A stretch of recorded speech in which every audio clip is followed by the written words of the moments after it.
boa noite, meu irmão, minha irmã. Seja muito bem-vindo a mais uma aula de Escola Dominical da Igreja Presbiteriana de Niterói. É com muita alegria que nós recebemos você essa noite para louvarmos e adorarmos o nome do Senhor, entoando cânticos de adoração a Ele e também estudarmos juntos a Sua palavra. Quero convidar você, nesse momento devocional que antecede o nosso estudo, a cantarmos juntos o hino de número 10, A Criação e Seu Criador, hino número 10 do Inário Novo Cântico, que nos mostra o poder e a glória de Deus por meio da sua criação. Nós, que fomos criados por Deus, somos convocados, chamados a adorá-lo e a louvá-lo. Que assim façamos através deste hino, a criação e o seu Criador.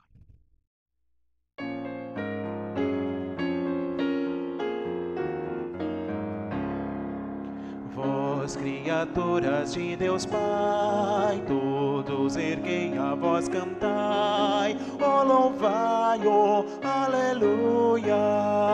Do sol dourado a refugir, do lua em prata reluzir, ó louvai, ó aleluia, aleluia, aleluia.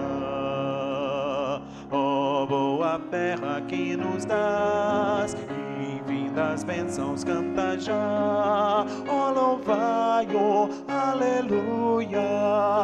Frutos e flores juntos dai, a glória a Deus, Senhor e Pai. Ó louvai, aleluia, aleluia, aleluia.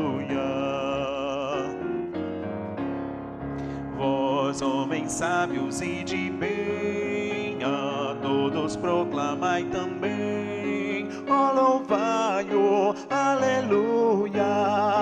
Louvor ao Filho e glória ao Pai, ao Santo Espírito louvai. Ó louvai, aleluia, aleluia, aleluia. Louvado seja o Senhor, glorificado seja o Senhor, Criador dos céus e da terra. Nós nos colocamos diante do Senhor implorando a Tua bênção, para que ao abrirmos a Tua palavra, toda a Tua majestade e glória sejam manifestas ao nosso coração e a nossa mente seja levada cativa por Teu Santo Espírito, para que assim tenhamos o privilégio de desfrutar da Tua presença, da Tua orientação e submissos à Tua vontade, sermos obedientes ao Senhor, para a glória do Teu nome, em nome de Jesus. Amém.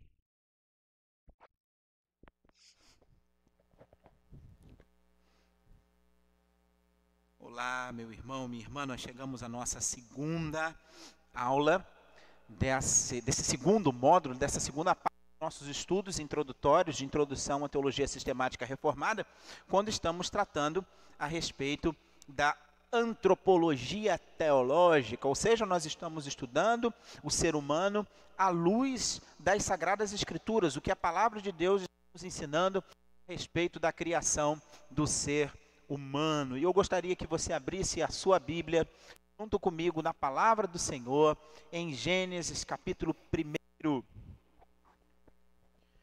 Gênesis capítulo 1, verso 26, diz assim a palavra de Deus. Gênesis capítulo 1, verso 26. Também disse Deus: façamos o homem à nossa imagem, conforme a nossa semelhança, tenha ele domínio sobre os peixes do mar, sobre as aves dos céus, sobre os animais domésticos, sobre toda a terra e sobre todos os répteis que rastejam pela terra. Verso 27, criou, pois, o homem à sua imagem, a imagem de Deus o criou, homem e mulher os criou. Qual o objetivo da criação do homem? Será que fomos criados porque Deus se sentia muito solitário, muito sozinho? Não é por aí. Quando estudamos teontologia, quando estudamos seus atributos, nós estudamos sobre a triunidade de Deus, o fato dele ser Pai, Filho e Espírito Santo, e portanto ter um relacionamento pleno e completo desde toda a eternidade. Será que o ser humano foi criado para que Deus pudesse ser aceito voluntariamente, já que os anjos foram criados de forma a recebê-lo como Deus meio que de forma obrigatória? Não, tá bem. Isso não faz nenhum sentido, afinal de contas, Deus não precisa do ser humano nem para ser adorado. Deus não precisa de aceitação. Por que que nós fomos criados? Para que fomos criados? Será que essa pergunta faz sentido de ser respondida? É necessária? E você pode até estar se perguntando que essa discussão proposta na aula de hoje não tem muita importância, porque ela vai depender de cada um. Não. A resposta a essa pergunta, na verdade, depende da nossa visão da criação, à luz das Sagradas Escrituras. A criação, ela está centrada no homem ou está centrada em Deus? Deus existe para o nosso propósito ou nós existimos para o propósito dele? E segundo as Sagradas Escrituras, tal como nós lemos em Efésios, capítulo 1, no versículo 6, e repetido como em coro no decorrer daquele capítulo, fomos criados para o louvor da sua glória. A palavra de Deus vai nos dizer que Deus tem prazer nas suas obras, nas suas realizações. Deus tem prazer no universo criado e também no ser humano. O Salmo 104 vai nos afirmar no verso 31 que a glória do Senhor seja para sempre, exulte o Senhor por suas obras. Quando nós criamos alguma coisa, quando os cozinheiros fazem um bom prato, os pintores fazem uma boa pintura, um escultor faz uma boa escultura, um músico compõe uma bela canção, há um prazer naquilo que é feito, há um deliciar-se naquilo que é realizado. E isso acontece porque fomos criados à imagem e semelhança de Deus. Nós fomos criados de uma forma que somos capazes de experimentar esse prazer, assim como Deus tem prazer nas suas obras. A primeira pergunta do Catecismo de Westminster, o breve catecismo, e mesmo o Catecismo Maior também tem uma pergunta semelhante, logo no seu início, e que normalmente nós só decoramos essa pergunta. Por sinal, abre-se um parênteses na aula de hoje, não leia a primeira pergunta e a primeira resposta do catecismo, continue com a leitura do catecismo e conheça outras perguntas e outros textos que vão instruir o seu coração a respeito da fé. Mas a pergunta que a maioria de nós decora é: qual é o fim principal do homem? E a resposta que é dada pelos teólogos de Westminster é glorificar a Deus e gozá-lo, desfrutá-lo para sempre. E segundo as Escrituras, é essa mesma teologia que nós confessamos. Fomos criados para a glória de Deus, para o prazer de Deus, para que Deus tenha prazer em nós. E é por isso mesmo que os prazeres desta terra também nos foram dados. Porque através dos prazeres, através das delícias que somos capazes de desfrutar nesse mundo, nós somos elevados ao sentido de descobrir alegria naquilo que Deus faz. A grande questão é: qual é a medida da busca desses prazeres?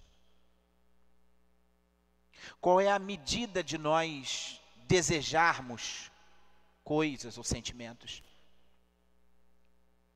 Se o nosso prazer está apenas nas coisas passageiras desse mundo, nas coisas criadas por Deus, sem a consideração do próprio Deus, temos um problema. E aí você pode se perguntar: mas, na verdade, nós não somos orientados a abandonar o mundo e os prazeres desse mundo? É exatamente isso. Quando nós olhamos as Sagradas Escrituras na primeira epístola de João, nós somos orientados a não amar este mundo, as coisas desse mundo. Mas isso tem um motivo.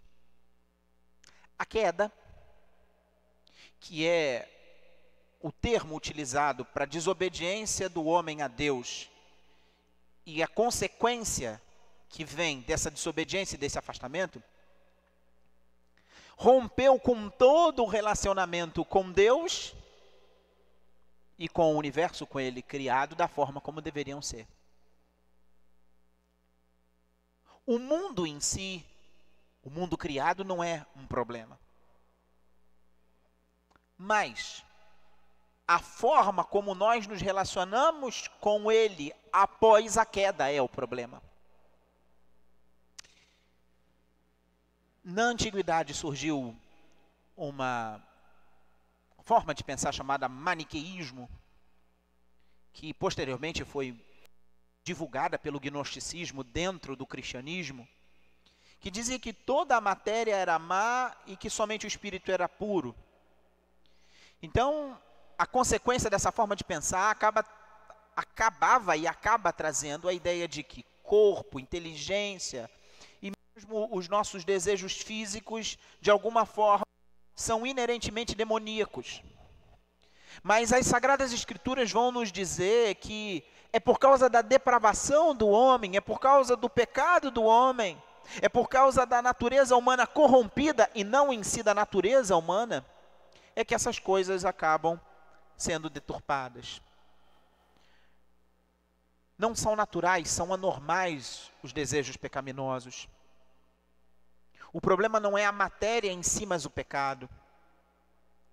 Nós precisamos reconsiderar o propósito da nossa criação, tal como estabelecido por Deus, centrado em Deus, orientado por Deus, para que eu e você sejamos capazes, então, de compreender o significado do trabalho e do descanso, do lazer, do prazer, e mesmo das restrições, e mesmo o sentido da vida, o sentido da morte, o sentido da alegria, de rir, de se divertir, de gargalhar, e ainda mesmo o sentido de ter medo.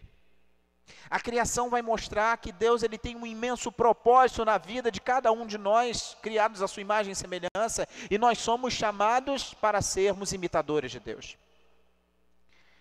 E assim, nós lemos nas Escrituras que Deus idealizou o ser humano como coroa da criação. Diz a Sagrada Escritura em Gênesis capítulo 1 que criou Deus, pois o homem à sua imagem, a imagem de Deus o criou, homem e mulher os criou. Nada no universo foi criado com a mesma característica que é essa que o homem possui de ser imagem e semelhança de Deus. Se você abrir no Salmo de número 8, você vai ler o seguinte: ó Senhor, Senhor nosso, quão magnífico em toda a terra é o teu nome, pois expuseste nos céus a tua majestade. E aí no verso 3 se pergunta: quando contemplo os teus céus, obra dos teus dedos, e a lua e as estrelas que estabeleceste, que é o homem que dele te lembres, e o filho do homem que o visites? Fizeste-o, no entanto, por um pouco menor do que Deus, e de glória e de honra o coroaste. Em algumas traduções você vai inclusive ver uma alternativa: fizeste-o, no entanto, por um pouco menor do que os anjos. Sejam anjos ou menor do que Deus, o fato é de que o ser humano, ele foi criado de forma a ter glória e honra. O ser humano foi criado tendo a imagem e semelhança de Deus e tendo domínio sobre a criação, tendo consciência, tendo capacidade de relacionar-se com Deus. O ser humano foi criado, foi idealizado, foi imaginado por Deus a partir de 3 relacionamentos essenciais. Esses relacionamentos são o espiritual, o social e o cultural.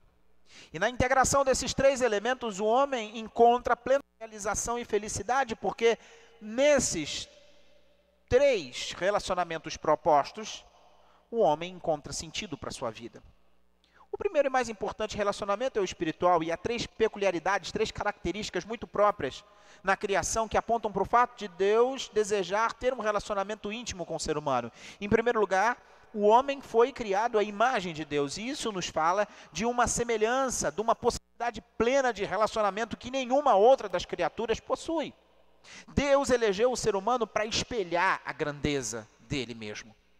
Em segundo lugar, a segunda particularidade, a segunda característica essencial desse relacionamento é o fato de que um dia de descanso foi estabelecido.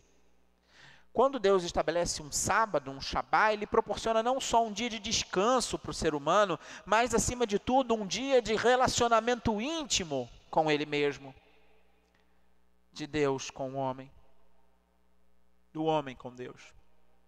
Em terceiro lugar, na narrativa da criação, nós percebemos que a ordem divina para o ser humano não comer do fruto da árvore do conhecimento do bem e do mal era um item, um dispositivo do pacto, da aliança que Deus havia com ele firmado. Se essa ordem fosse obedecida, Deus, Adão, Eva, eles continuariam a manter o seu lindo relacionamento pessoal e nada poderia ter atrapalhado. Bem, vamos entender um pouquinho, à luz das Escrituras, como é que funciona esses 3 relacionamentos propostos por Deus, orientados por Deus. Nós podemos chamar esses 3 relacionamentos de mandatos, no sentido de serem orientações, prescrições, diretivas, serem a programação do ser humano. O ser humano tem em si, na sua natureza, na sua essência, a inclinação para esses 3 relacionamentos. O primeiro é o mandato espiritual, o relacionamento espiritual. Por esse mandato, o homem é responsável por um relacionamento de amor e de obediência para com Deus, que é a base de todos os outros relacionamentos. O relacionamento espiritual está implícito na própria natureza do homem. Façamos o homem à nossa imagem e semelhança. O homem é feito à imagem e semelhança de Deus para poder relacionar-se com Deus. É justamente a semelhança da natureza, Deus e o homem ali, que permite esse contato entre a criatura e o Criador. O ser humano criado para ser um reflexo finito, limitado, ele não é Deus, ele não é igual a Deus, mas ele reflete características essenciais de Deus. A imagem de Deus é constituída dos seguintes elementos. Primeiro, o homem foi dotado de uma natureza espiritual. Nós temos uma mente, uma consciência, uma vontade.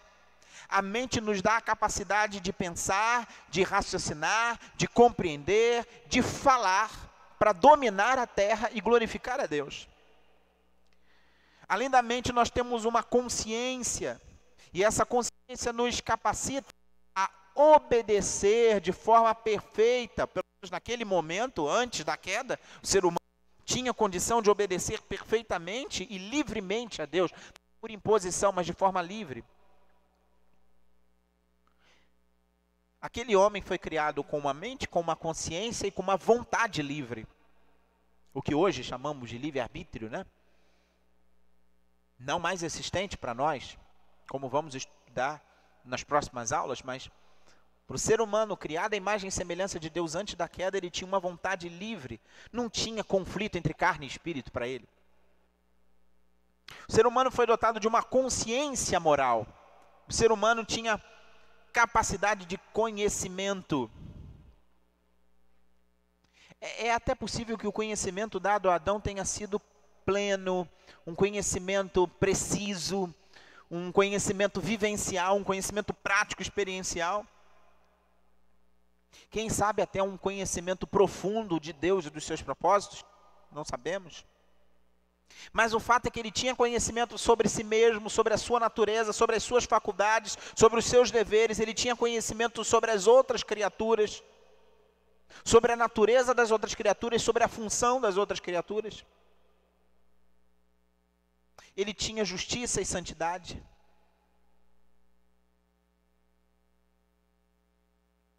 A imagem de Deus no homem permitia que o ser humano tivesse comunhão com Deus. Deus tinha criado um ser finito, limitadamente perfeito, porque se o homem fosse perfeito, ele não poderia pecar. Havia a possibilidade de pecar, então a palavra perfeição aqui ela não se encaixa, por isso é limitadamente perfeito. A palavra mais correta é que Deus criou o ser humano reto, no sentido de não haver no homem, naquele momento, o homem criado foi criado sem pecado, mas perfeito só Deus. Afinal de contas, Deus não pode mentir, não pode pecar, não pode deixar de ser Deus. Mas Deus cria um homem que é um reflexo dele mesmo num tamanho infinitamente menor. O mandato espiritual, então, ele vai tratar essencialmente da comunhão desse homem com esse Deus, uma comunhão que começa no jardim. O jardim é um espaço criado por Deus para o homem viver e para o homem relacionar-se com Deus. É interessante Gênesis capítulo 3, versículo 8, quando nos conta que o Senhor Deus andava no jardim pela viração do dia. Deus passeava, ele tinha prazer em andar no seu jardim. Deus queria proporcionar a si mesmo o prazer de andar com as criaturas. O verbo andar aqui dá a ideia de uma ação corriqueira, de uma ação frequente, portanto, Deus costumava andar no jardim. Vários fatos importantes aconteceram nessa caminhada no jardim. Ali Deus viu a solidão do homem com sua mulher, ou melhor, a solidão do homem sem a mulher, e por isso criou a mulher para haver um casal, e ali encerrar a solidão. Foi ali no jardim que Deus abençoou o casal, e o contexto ali nos leva à possibilidade de perceber um passeio diário, um passeio de um pai que tem prazer nos seus filhos, conversando com eles, ouvindo suas perguntas, chamando a atenção do ser humano para a área que não deveria, onde ele não deveria estar e comer do fruto. O mandato espiritual nos indica comunhão, mas também obediência, porque o homem deveria responder à bondade de Deus que havia criado o seu habitat, obedecendo a palavra de Deus, levando a sério aquilo que Deus havia orientado. Não coma da árvore do conhecimento do bem e do mal, porque no dia em que você dela comer, você certamente morrerá. O ser humano é então colocado como vice-gerente para gerenciar a criação, para ter domínio sobre a criação, mas um domínio subordinado àquele que era e que é o Criador. O mandato espiritual, portanto, nos indica no livro de Gênesis, nos primeiros capítulos, uma parte essencial da natureza do ser humano, que é ter sido criado para um relacionamento com Deus, para estar com Deus, para ouvir Deus, falar com Deus, aprender de Deus, desfrutar Deus e ser desfrutado por Deus. Mas lemos também a respeito do chamado mandato social. Se num primeiro momento somos criados para nos relacionar com Deus, somos também chamados a nos relacionar conosco mesmo enquanto seres humanos. E a responsabilidade do homem, ela segue de si mesma para a sua semelhante. O ser humano é criado homem e mulher. Homem e mulher os criou, para que eles não ficassem sozinhos. E é criado uma coadjuntora idônea, compatível, equivalente. Homem e mulher, seres humanos. E assim, na sua relação com sua mulher, o ser humano deveria refletir a imagem de Deus. Deus Pai, Filho e Espírito Santo diz: façamos o homem à nossa imagem, à nossa semelhança. Criou, pois, Deus o homem à sua imagem e semelhança. Homem e mulher os criou. Essa união, ela se refere a uma unidade física, a uma unidade espiritual, a uma unidade racional, mente, emoções e vontade. Portanto, há uma unidade de propósito para homem e mulher. Aqui nós lemos que o Pai, Filho e Espírito Santo, Deus que é Pai, Filho e Espírito Santo, Deus triuno, o Deus que é um único Deus, mas que subsiste em três pessoas e, portanto, tem um relacionamento perfeito, ele cria o homem à sua imagem e semelhança, para que eles possam estar completamente transparentes um diante do outro, sem nenhum embaraço. Estavam nus e não se envergonhavam, porque não havia nenhum embaraço, nenhum constrangimento entre eles.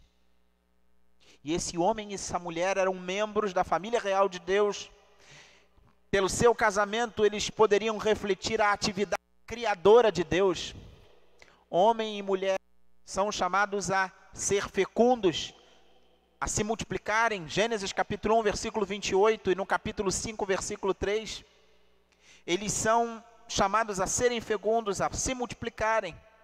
E assim, nós lemos em Gênesis 5:3 que após a morte de Abel, Adão, ele tem relação com sua esposa, com Eva, e nasce um filho à sua semelhança, chamado Sete. Então, homem e mulher, criados à imagem e semelhança de Deus, para relacionarem-se em harmonia entre si, eles têm a capacidade de procriar. E assim como Deus criou homem e mulher agora têm a capacidade de se reproduzir e participar da ação criadora de Deus. Perceba que Adão obedeceu ao mandato na medida em que ele se manteve fiel à sua esposa e teve filhos com ela. Lemos mais à frente nas páginas do livro de Gênesis que Noé obedeceu de forma responsável ao mandato social, uma vez que Deus considerou aquele homem íntegro no meio de um mundo corrupto. Noé foi encontrado um esposo fiel, um pai modelo, e aqueles 3 filhos obedecem sem questionar quando Noé fala que deveria construir uma arca. Mais à frente, nas escrituras, na história de Jó, nós lemos de um homem que amava seus filhos e que constantemente sacrificava diante de Deus para que os filhos fossem santificados diante de Deus. Quando Deus estabeleceu um pacto, uma aliança com Israel, as responsabilidades com a família que haviam sido estabelecidas desde a criação, então passaram a abranger toda a sociedade.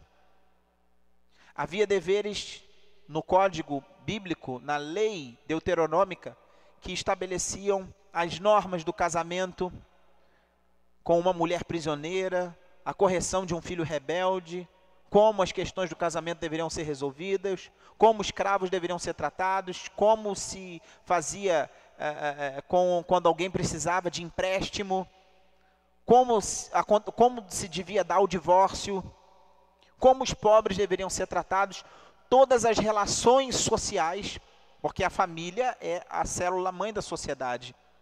Uma sociedade se forma a partir de várias famílias. Pai, mãe e os filhos que nascem dão origem às relações mais diversas. E essa relação estabelecida lá no início, na criação, ela se amplia.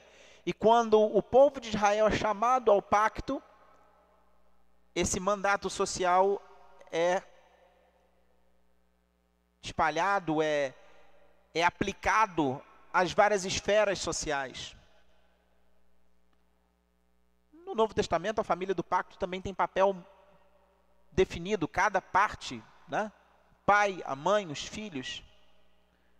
Maridos amam, cuidam, santificam suas esposas, são fiéis às suas esposas. Esposas são submissas aos seus maridos, respeitam os maridos, são fiéis a eles. Pais criam seus filhos no temor do Senhor, filhos são obedientes aos pais. O mandato social no novo pacto é um grande desafio, porque aquele que crê no Senhor Jesus entende que Deus estabeleceu um modelo de família e essa família precisa viver em harmonia, à luz do que nos ensina a palavra de Deus. Agora, além do mandato espiritual e do mandato social, temos ainda um terceiro mandato. Se há uma relação entre o homem e Deus, e uma relação entre o homem e sua esposa e seus filhos, e as outras famílias, pais, mães e filhos que se multiplicam e formam uma grande sociedade, temos o mandato cultural.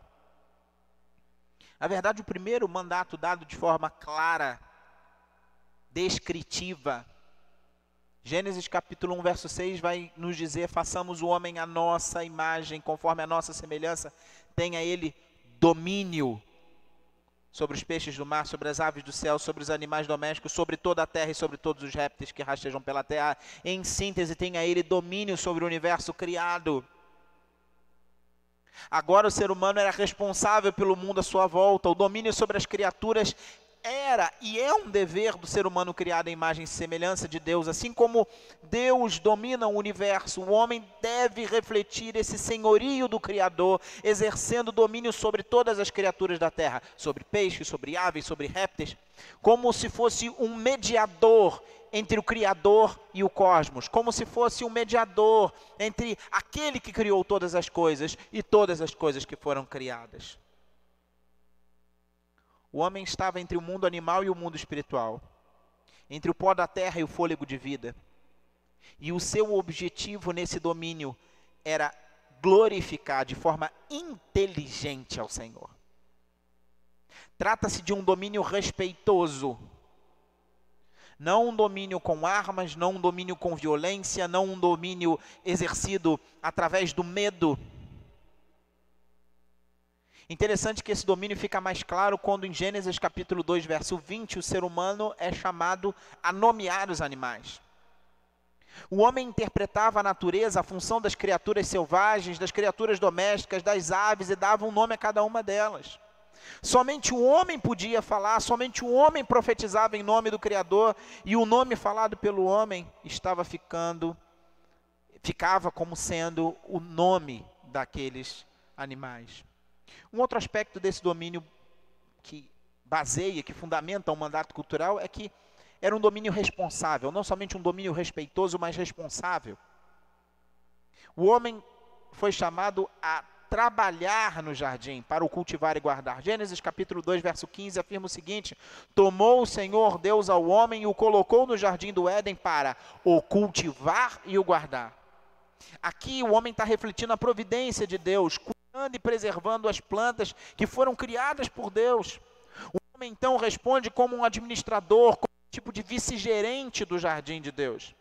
Parece que nem todos os animais eram compreensíveis a beleza e a fragilidade do jardim, da sua vegetação. Por isso, era preciso cultivar, guardar. É interessante que a palavra cultura vem justamente de cultivar. O jardim, ele abençoava o homem com os frutos, o homem abençoava o jardim com o cuidado e o cultivo. O mandato cultural, então, dirige, rege as relações do homem com o seu meio, com a natureza, com o seu próprio trabalho, com a sua arte, com o seu desenvolvimento. Noé respondeu ao mandato cultural, voltando a cultivar a terra que tinha sido devastada pelo dilúvio. Nós lemos isso em Gênesis capítulo 9, lá no versículo 20. Abraão, nos diz a Sagrada Escritura, era um homem muito rico. Possuía gado, prata, ouro. Mas mesmo sendo um grande proprietário, ele buscava uma convivência pacífica entre os pastores dele e os pastores do seu sobrinho Ló. A sabedoria de José, filho de Jacó, quando nós lemos lá no final do livro de Gênesis que Deus revela a José que vai haver um período de seca, um período de escassez, e José, ele é dada a sabedoria por Deus a José para que ele enfrentasse 7 anos de fome, e ele mandou preparar a terra do Egito para que enfrentasse aqueles 7 anos de fome. Ele conseguiu, através da sua sabedoria, da sua inteligência, a imagem e semelhança de Deus, exercendo o mandato cultural de dominar sobre a terra. José, ele conseguiu preservar a família do pacto de uma destruição certa. O mandato cultural se amplia muito quando Deus estabelece um pacto, então, com Israel. Na medida em que o mandato cultural, ele incorpora muitos outros aspectos da vida na terra, nós lemos no texto bíblico, no livro do Deuteronômio, especificamente, Se fala a respeito de cancelamento de dívida, se fala a respeito de libertação de escravos, se fala a respeito do funcionamento do sistema judiciário, do trabalho dos juízes, se fala sobre como deveria ser feita a guerra. Mesmo uma guerra tem regra, não é feita de qualquer forma. Se falava sobre a higiene, se falava sobre a entrada em propriedade alheia, sobre a prática de barganha. Todas essas dimensões estavam em vista na resposta do povo de Deus, como família da aliança, ao pacto com Deus. O jardim do Éden agora é estendido a toda a terra, mas continua a ordem de cultivar e guardar. Cultivar e guardar com paz, cultivar e guardar com justiça, cultivar e guardar preservando de toda violência, preservando de toda perversidade.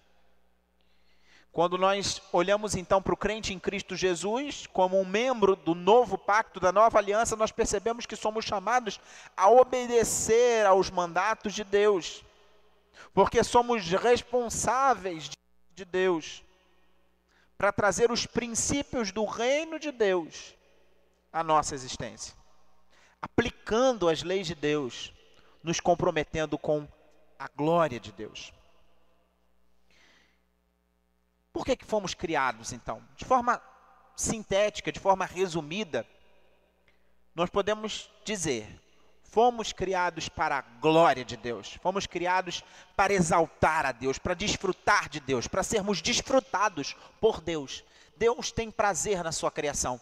Agora, como que se realiza essa glória de Deus? Como Deus é glorificado? Como Ele é exaltado? Como funciona isso?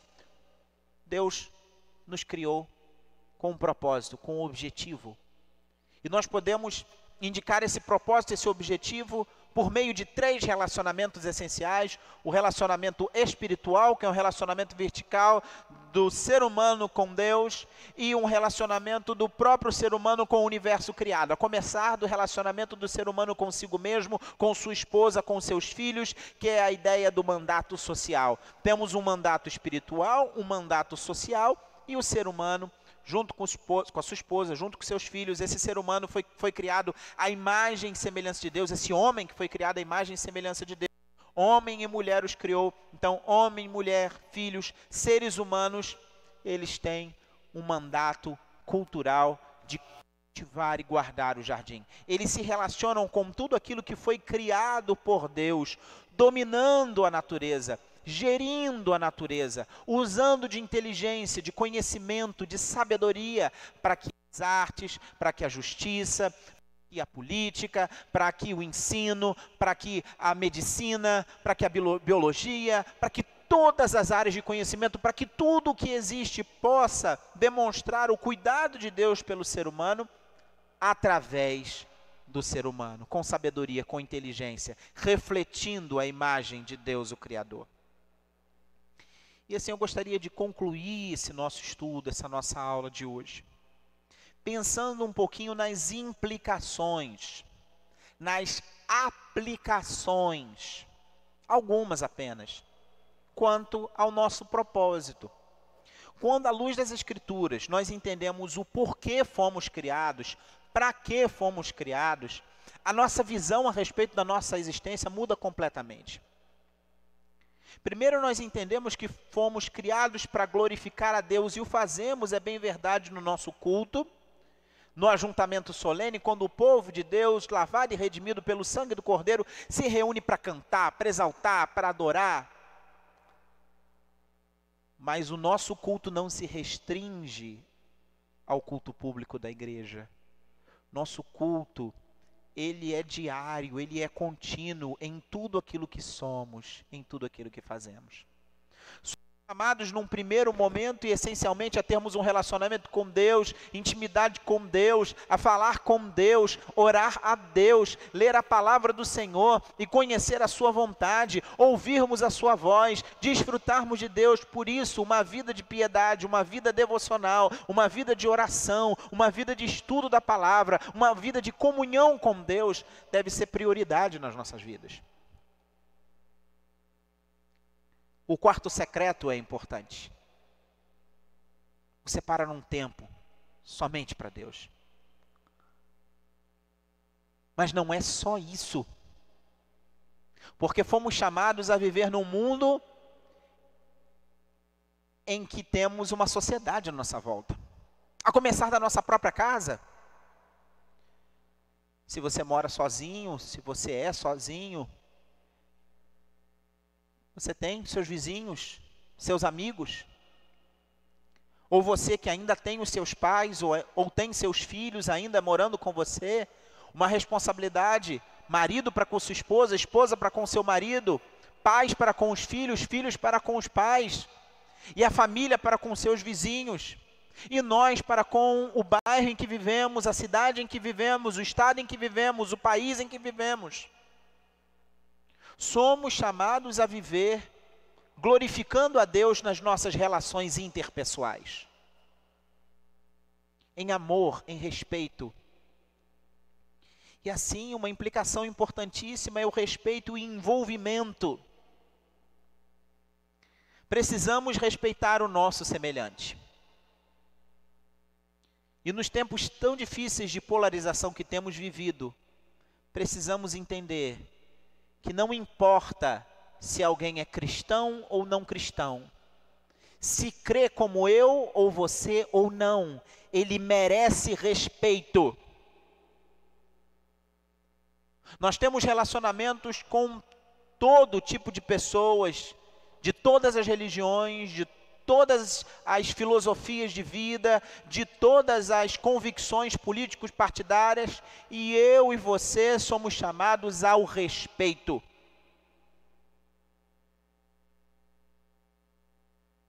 Por alguém ser cristão ou não cristão,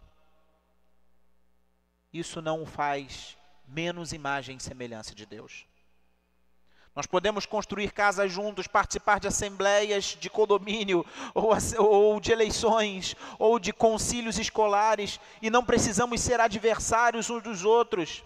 Podemos viver a nossa vida de respeito e amor à nossa pátria, amando uns aos outros e cuidando uns dos outros. É um embaraço, é uma vergonha para o cristão, quando não somos nós quem não lideramos as campanhas a favor da vida, ou as campanhas contra a destruição da natureza. Nós, como cristãos, precisamos respeitar e, ao mesmo tempo, também nos posicionar buscando o melhor. Nós precisamos olhar para a criação e cuidar da criação. É um absurdo quando nós nos preocupamos apenas com algumas pautas e não com outras. Precisamos e devemos manter as pautas morais, porque entendemos que à luz das Sagradas Escrituras há um modelo de família estabelecido. Entendemos que há um padrão de casamento que deve ser seguido. Mas ao mesmo tempo também devemos denunciar o roubo, a corrupção. Ao mesmo tempo também devemos pregar, profetizar contra aqueles que estão denegrindo e destruindo a natureza criada por Deus. Não podemos escolher pautas que mais nos agradam, mas precisamos defender cada uma dessas pautas à luz das Escrituras. Quanto mais nós nos apegamos à doutrina da criação e percebemos que fomos criados à imagem e semelhança de Deus, mais seriamente nós nos envolvemos com a nossa responsabilidade social. E não aceitamos a escravidão, não aceitamos a exploração. Pelo contrário, buscamos refletir a imagem e semelhança de Deus, cuidando do próximo, amando o próximo. E assim passamos a ter alegria no trabalho. Uma outra coisa que às vezes se entende de forma correta é que nós trabalhamos como se o trabalho fosse uma desgraça para desfrutarmos graciosamente do descanso. Mas o trabalho foi estabelecido antes da queda. fomos chamados a cultivar e guardar.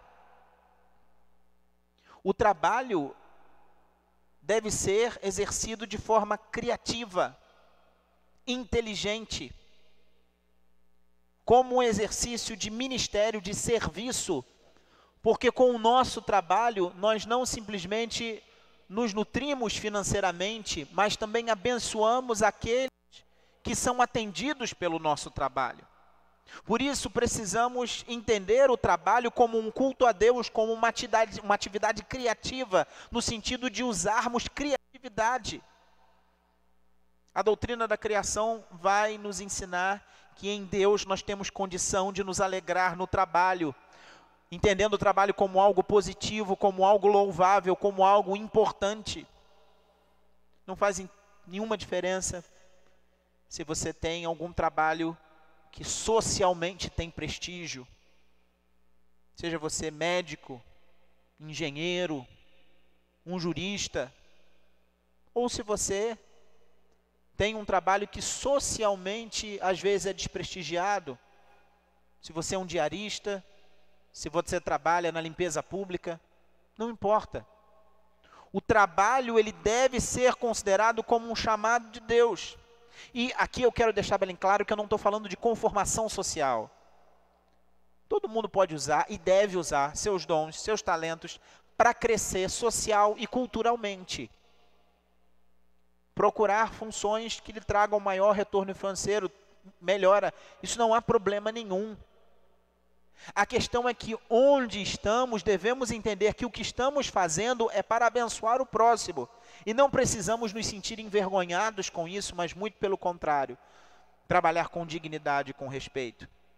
E por isso mesmo, todos nós como cristãos precisamos valorizar todos os trabalhos e respeitar todos os profissionais.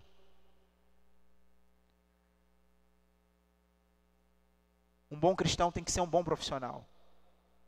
Um bom cristão tem que ser um bom integrante da família.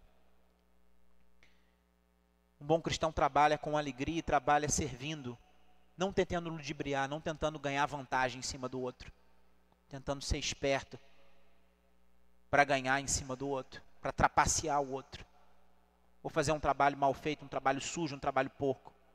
Isso não é ser cristão. Um bom cristão é um bom integrante da família. Pais que amam suas esposas, são fiéis às suas esposas, cuidam das suas esposas. Mulheres que amam seus esposos, cuidam dos seus esposos, respeitam seus esposos. Filhos que são criados no temor do Senhor. Todas as vezes que essas coisas, elas voltam, todas as vezes que todas essas coisas elas são lidas e refletidas à luz da doutrina da criação, nós passamos a entender melhor quem somos. Nós passamos a entender melhor o propósito de Deus para as nossas vidas. Nós encontramos alegria, nós encontramos paz. Porque é somente em Deus que nós temos sentido para as nossas vidas. É somente quando entramos em contato com Deus, que é eterno, que nós podemos compreender de forma adequada o sentido da nossa vida. A Escritura vai mostrar para nós que cada uma das nossas ações cotidianas fazem parte de uma longa trajetória, fazem parte de uma perspectiva em que tudo faz sentido, que tudo se encaixa, onde cada um dos fios do nosso cabelo estão contados e que cada um dos nossos atos é percebido por Deus. Que tudo deve ser para a glória de Deus. Mas eu quero lembrar que o ser humano caiu. E ao cair, ao afastar-se de Deus, ao quebrar o mandato espiritual, o ser humano quebra, consequentemente, o mandato social e o mandato cultural. E é em Cristo Jesus, o mediador perfeito, o homem perfeito, em quem nós podemos nos refugiar para retomarmos o propósito da nossa existência. Porque nele, por ele e para ele, todas as coisas foram criadas. assim como eu e você. Porque em Cristo Jesus, na sua morte na cruz, nós morremos para o velho homem. E na ressurreição de Cristo nós somos ressurretos para uma nova vida e uma vida em abundância.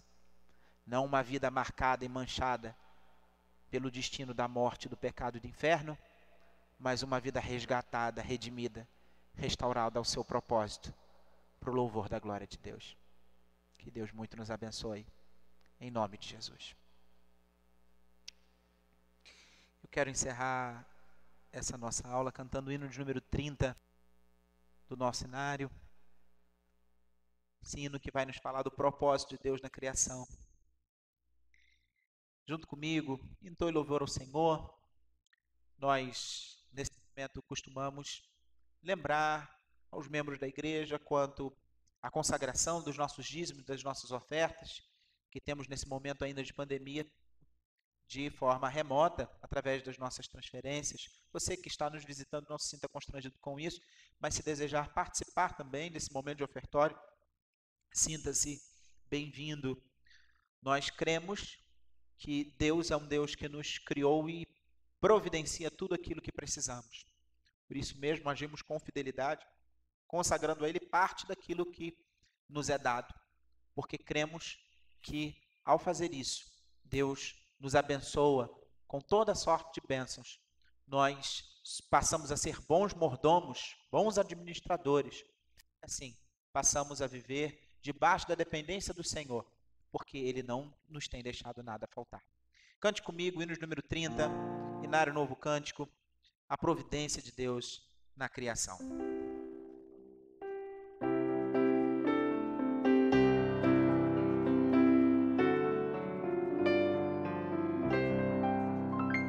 Ó Deus, ó providência, com teu real poder, trouxeste a existência o mundo e o todo ser, a tudo que criaste, com bem fazeja mão, as bênçãos não negaste, da tua proteção, eterno Deus, ó Deus sem mar, a criação com gratidão te vem louvar, nos céus teu nome aclamam, os astros que são teus, a terra e o mar proclamam, és o nosso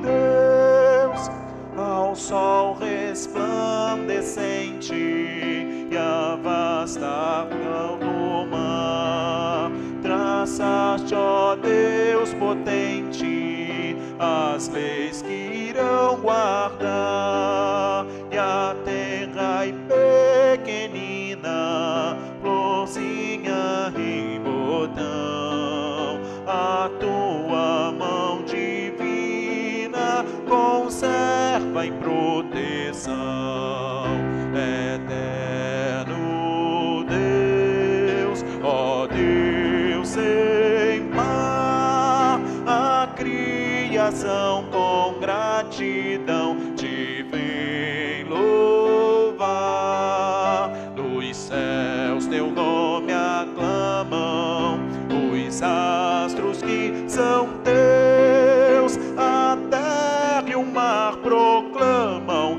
és o nosso Deus.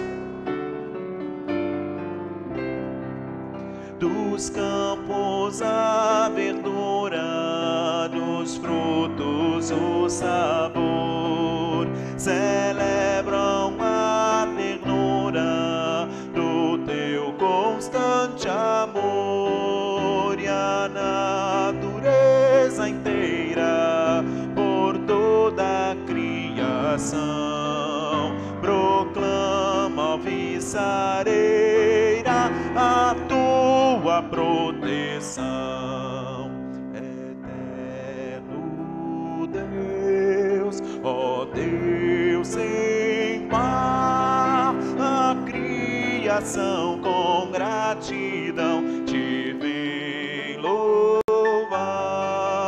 Do céu teu nome aclamam os astros que são teus, a terra e o mar proclamam, és o nosso Deus. Amém.